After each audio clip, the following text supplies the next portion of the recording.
Welcome to the Diocese of Madison This Week on Relevant Radio 1240 AM and 97.3 FM. Thank you for joining us for the Diocese of Madison This Week on Relevant Radio.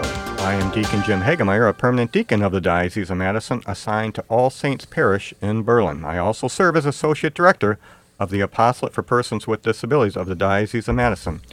We are joined, after a little break of being live in the studio, we're joined by our host, Bishop Donald Hine, the Bishop of Madison. Welcome, Bishop Hine. I'm always grateful to be on the show, Deacon Jim, and as we come to the end of this year, I'm really grateful that I'm here in the Diocese of Madison. A year ago, I never would have dreamed that a year from then, I'd be a bishop here, so I know I am exactly where God wants me to be, but I just give praise and thanks, and as I'm sure you do, for the graces, blessings, and even challenges of 2019. Well, we are also joined in studio today by Father Matthew Schneider, a priest member of the Legionaries of Christ, who is an internationally known presence and expert on social media, especially how it can be effectively used in evangelization efforts. Welcome, Father Matthew. Thank you very much. It's a real blessing to have you on the show, Father. Thank you for joining us. Well, both to Father Matthew and Bishop Hine, both of you have presence on platforms such as Facebook, Twitter, and Instagram. And I know Bishop Hine, you may have seen, he has these moments with the daily moments with the bishops that are quite popular.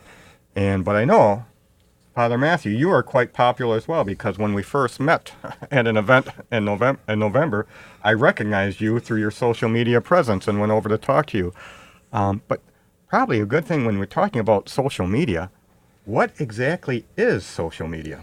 Well, social media is, first of all, a way to communicate. It's just like we have, throughout history, we have different ways to communicate. You would have written on papyrus or written on letters.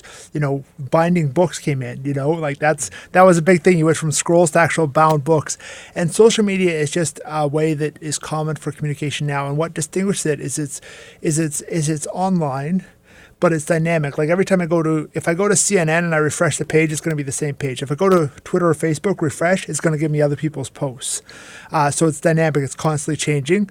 And it's mainly user-generated content. If I go to Twitter, I'm not getting, here's Twitter's take on everything. I'm getting, here's Bishop Hine's take, and here's, Deacon Greg Kander's take, and here's the USCCB's take, and all these different things.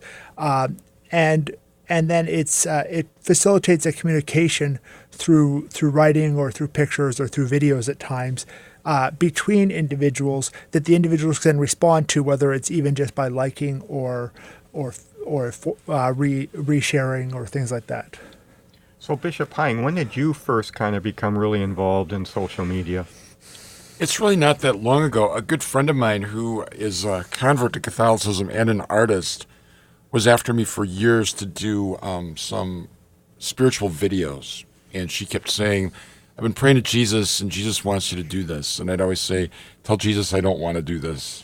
I'm not going to be any good at it.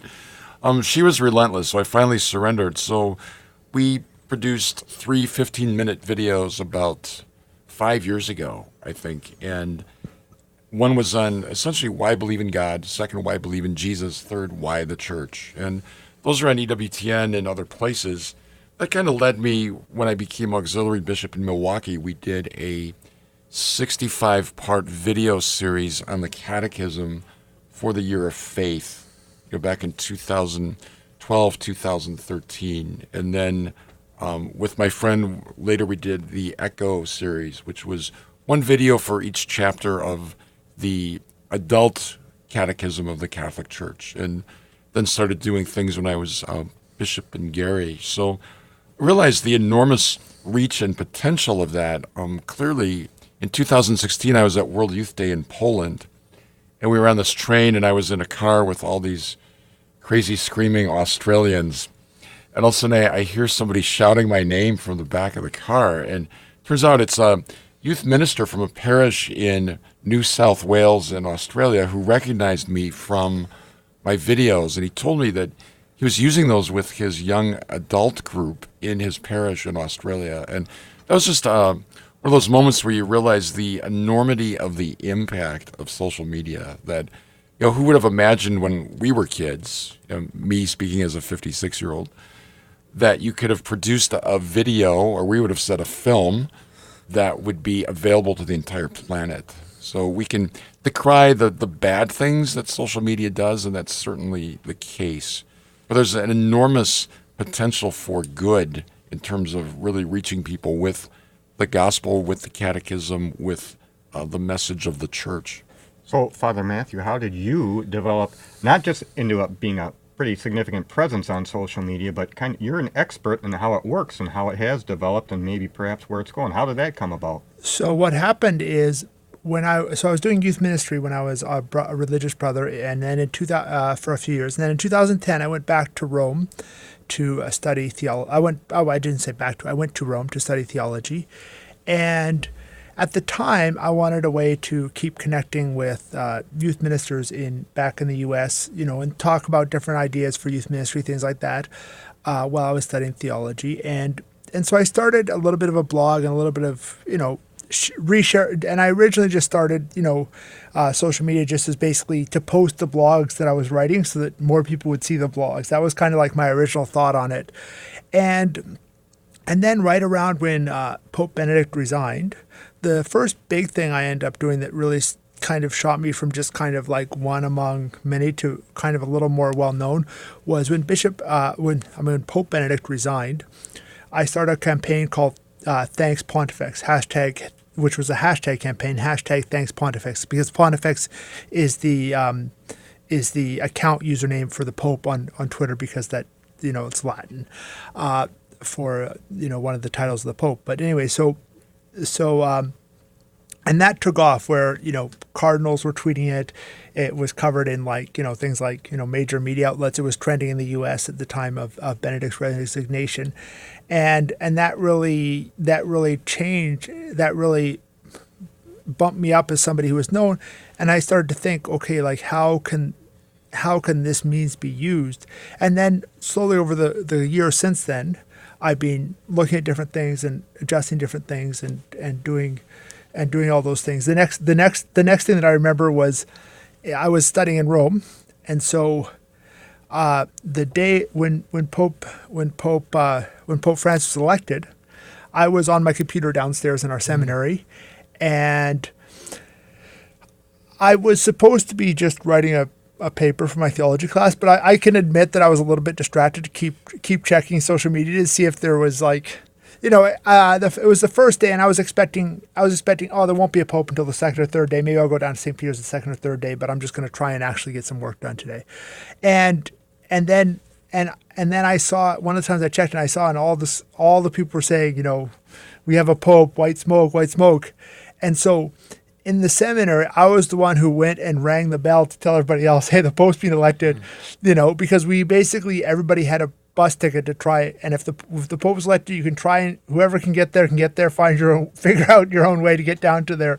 So I just went, our house is right near a train stop, and I took the train and, managed to get in. So, like all developing technologies, which social media is, are there ethical questions regarding, the most appropriate way to use it? Well, definitely. I think there's various ethical questions. I think one of the things we hear most in the news that's a problem is kind of bullying. And another ethical question is anonymity, because we know from different studies where they've done, and when people are anonymous, they tend to be more rude. They've even done studies where they compare sites where you have to actually give your name and email versus sites that allow anonymous comments that are otherwise similar, like news sites. And the ones with anonymous comments have much worse comment sections.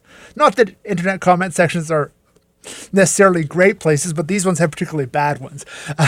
And so I think sometimes those type of things on social media can definitely be a negative in society. I think sometimes one of the other issues is that social media, because it's privately owned, like Twitter and Facebook and all that, and its goal is to bring you back so they can show you more ads so that they can make more money. I mean, that's and with that, what happens is they want to show you the most important things or what they think you're going to like most. So it can create a certain amount of envy sometimes in a lot of people, where it's like, okay, this like distant friend you might have heard, passing that they were engaged in, 10, 15 years ago. Whereas today, when you log on to Facebook, first thing is like their half dozen engagement photos. And then you compare them to your own engagement photos and you're like, they did better job with their photographer, and things like that, and that creates an envy among couples, or like, so-and-so has like this cute outfit for their baby, or, so-and-so got to go fishing in this great, caught this huge fish. And so all of a sudden it's shared with, 1,000 people rather than 10 people that they caught this huge fish. And, so there can be that envy issue as well. Part of that, too, I think, is it helps create a culture of illusion and superficiality. I mean, you can craft your image of who you appear to be online, and it isn't necessarily who you really are. So you create this idealized image of what you want people to perceive you to be. And there's that country music song, I'm So Much Cooler Online. It's essentially about this guy who lives in his parents' basement, has this very uncool life, but creates this persona online that really makes him into somebody that he's not. So you think of, illusion, just superficiality, people sharing too much information. I mean, it really, in essence, in some ways, I think, breaks down normal lines of respect, privacy. Well, definitely, and the sharing too much information. That's another ethical issue that I've started seeing a few things about, especially sharing personal information about your kids, and thinking 10, 20 years ahead. That's out there forever. Do you want your kid's future employer, or like the college they're applying to have all this information about about your kid? I mean, a lot of times, sometimes it's innocent. It's just like, oh, here's a cute picture of my kid eating a donut. But sometimes it's kind of like, probably better not to share with the whole world. You are listening to the Diocese of Madison This Week on Relevant Radio. I am Deacon Jim Hoegemeier, and along with Bishop Hying and we are having a discussion with our guest, Father Matthew Schneider, a priest member of the Legionaries of Christ, about the opportunities and challenges related to using social media, especially in our evangelization efforts. So, Father Matthew, how do you see social media technology developing in the next decade? We've made so much progress, or some people might say lack of progress, but technology-wise, we've made progress. Technical progress. One of the things I see that's really grown in the last few years is like the videos and the live aspect of social media, because even just in the last 5 years, if you look what percentage of my feed is coming up with videos or live streams versus just text or pictures is changing a lot. And that's one aspect that definitely is going to change. One thing that's very interesting now with TikTok, which is that like most other social media, you have some kind of choice in things. Like on Facebook, you have your default feed, but then you can go to a group, or you can go to an individual person or whatever. Whereas you open up TikTok, and TikTok just has the default feed, and you can't change it. So what is TikTok? TikTok is like the next. It's a video sharing social media that's really popular among the younger people. I'm not huge into it, but it's definitely grown in the last year or so. It has a few 100 million regular users, so it's definitely something that's probably going to stick around, because most social media that gets past about 100 million users tends to stick around, whereas some of the other ones, if they don't reach a certain threshold, they kind of die out after a year or two. So it's basically mainly just video, and it's a lot of it is kind of spoof video, where one person will do a dance and another person will do the same dance and things like that. So something I would think, though, and I'd like your opinion on this, Father, in working with youth, like doing youth retreats, that sort of thing, when you ask young people to put aside their cell phone, at first there's a tremendous resistance to that. It's like, you're taking away my life here. let's say you ask them at the beginning of a weekend confirmation retreat, Yeah. put away your cell phone. 2A1, I have found at the end of that experience, they will express relief and joy that they were able to be disconnected for a while. So I think no matter how sophisticated social media becomes, it can never fully replace the human, authentic need to connect with people live, with real human encounters. And I think, especially for the church, we need to remember that it can never become just virtual church. I mean, we need real church. We need real sacraments. We need live, authentic encounters. Oh, definitely. And I think social media, in that sense, is replacing a lot of the kind of public speech, like might have happened in a public square, or might have happened through writing in a newspaper in the past. But obviously, there's that personal encounter you can't take away. I mean, first of all, I'm sure somebody has, but most normal people would not ask their girlfriend or boyfriend to marry them over social media. That would be a little awkward. I mean, I have one of my single sister is currently in a long distance relationship where she, her boyfriend is going to law school like several hours away, and so obviously they talk to each other, but like if he did it over the phone, she'd be kind of no, like you got to do that in person. And it's the same thing with the sacraments. The church, the church ruled a few years ago on confession over the phone, Right. And said no because it being incarnational has to have that physical presence, and it's just like the Eucharist, we receive Jesus physically, and that's the incarnational aspect of our faith. That you're right, it can't be replaced. And I think it's kind of like you see that in human relationships in a way too. You can't, you might blow your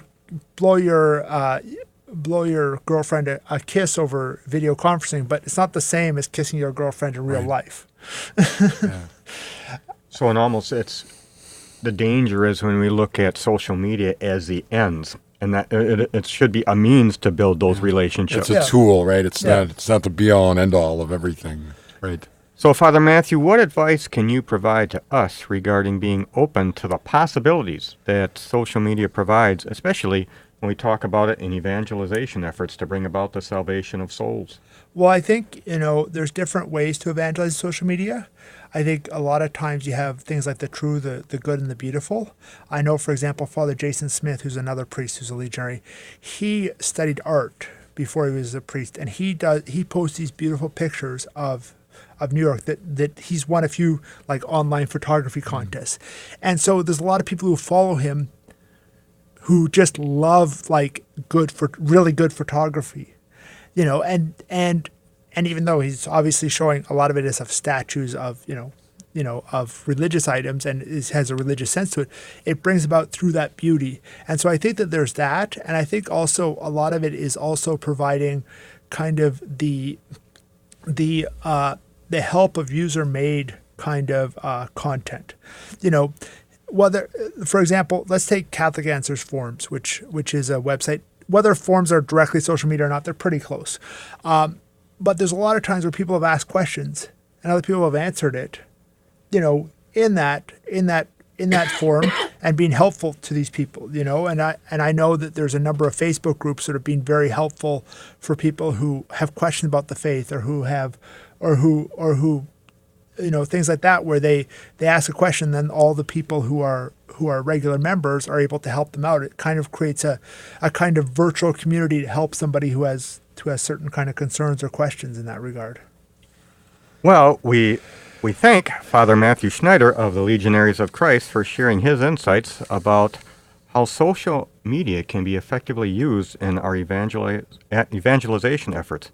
And as always, thank you, Bishop Hying, for serving as our host. Always a blessing to be here. Speaking of media, we're on media right now. So the gospel's always creatively been expressed by the church through multimedia. And so social media is just the latest evolution of that, right? Well, and thanks to all of you for listening. And again, we wish you a very happy Christmas season. As we just got through Christmas, I experienced Christmas, but the season still continues. So we certainly continue to hold all of you in our prayers. You are listening to Relevant Radio.